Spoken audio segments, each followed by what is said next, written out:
Gabe Joel, and this is Comic Smack, your weekly, daily, all the time, anytime comic show where I give you your fix of everything you need to know from the world of comic books and superheroes. And on today's show, we are taking a closer look at Doomsday Clock issue number 4. Who is the new mysterious Rorschach, and what are his connections to the Minutemen? Well, let's hop on in together and find out, shall we? Alrighty then, so as we join the comic, we pick back up again with Reggie, the Rorschach 2. Batman had locked him up in Arkham Asylum at the end of the previous issue, and needless to say, he's not having a good time right now. As a veritable who's who of D-list Batman villains are all getting ready to break this poor kid's legs. On top of that, all the psychiatrists really want to jump into the head of this guy who seemingly has no birth certificate and no fingerprints on file. As we'll discover too, Reggie also really hates mental hospitals, having spent a fair amount of his life in one. Why? Well, to understand that, you gotta understand who Reggie is. His full name is actually Reggie Long. Meaning that, why yes, the fan theory turned out to be true, and this African-American character is the kid of one of only 2 other prominent African-American characters in Watchmen. You may recall that Malcolm's dad was the original Rorschach psychiatrist. He actually thought he could break on through to him, and in doing so, it could mean getting a better life for him and his family. Obviously though, if you read the original Watchmen, you'll know none of that worked out. Walter Kovacs escaped prison, and then the world pretty much went to hell after the whole interdimensional squid attack thing. Reggie, as we discover, was at ground zero for the squid attack, and even though he managed to live where a bunch of other people had died, he did not walk away unscarred. In fact, many people who survived were riddled with horrible psychological damage. His parents were dead, and he found himself getting shipped off to a corrupt, crooked mental home just as Adrian Veidt was beginning to ascend to the level of godhood, being seen as a massive hero in the fallout of the squid thing. When Reggie decided that he could take all that he could stand, and he could stand no more, he tried to escape.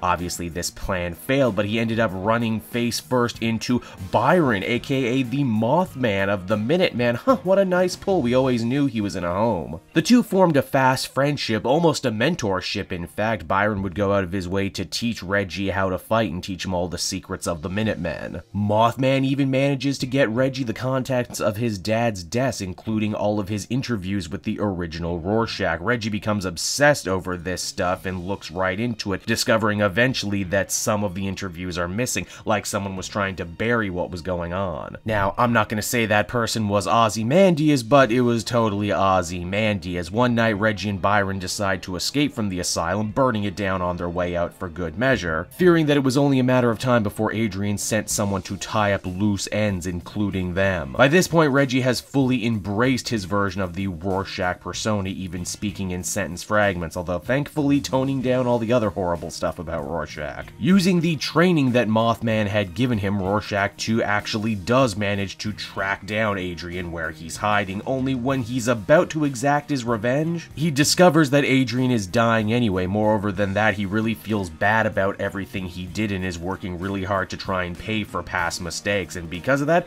Rorschach lets him live and decides to join him on his quest to save the world, once again showing how much different he is than the original Rorschach. Now, as the comic winds down, we discover that Batman just didn't lock this Rorschach up in Arkham willy-nilly. He's been keeping an eye on him. He figures whatever's going on right now, he's the key to deciphering it for himself. So that was Doomsday Clock issue number 4, everybody, and overall it was a solid enough, serviceable enough new origin for this new Rorschach character. I'm not entirely sure if it was worth the extra long wait it got to get this issue, but I definitely think they took the story into some pretty interesting new directions. In a story that up until this point has all been about looking at the superhero genre from a bunch of different angles, I guess you could say Reggie is the ultimate fan. He grew up on stories about the Minuteman from Mothman, and it turned out to be, you know, really formative in his life. But he's not just a carbon copy of Walter Kovacs. He has his own things that make him tick, and in many ways he's trying to be a better Rorschach than the guy who preceded him, or at the very least not one who was so black and white. Again, 4 issues in, I keep asking myself, is this more a Watchmen story or more a DC-centric story? This one definitely leaned more Watchmen, which isn't a bad thing. Overall, I'd give it an 8 out of 10. So that's Doomsday Clock, everyone. I hope you enjoyed it, and as always, be sure to take a closer look at some of these other videos I've been working on. Then you can follow me on Twitter and Facebook at Gabe Joel, so you're always up to date on what I'm doing next. And hey, if you like what I do and you're in the market for some brand new comic book trades, please use my book depository link down in the description. Not only will you get a great deal and not have to pay for shipping on your next purchase, but everything you buy goes to support me and the channel. And until next time, everyone, this has been Gabe Joel. Thank you so much for watching and listening, and I'll see you all again later. Bye-bye.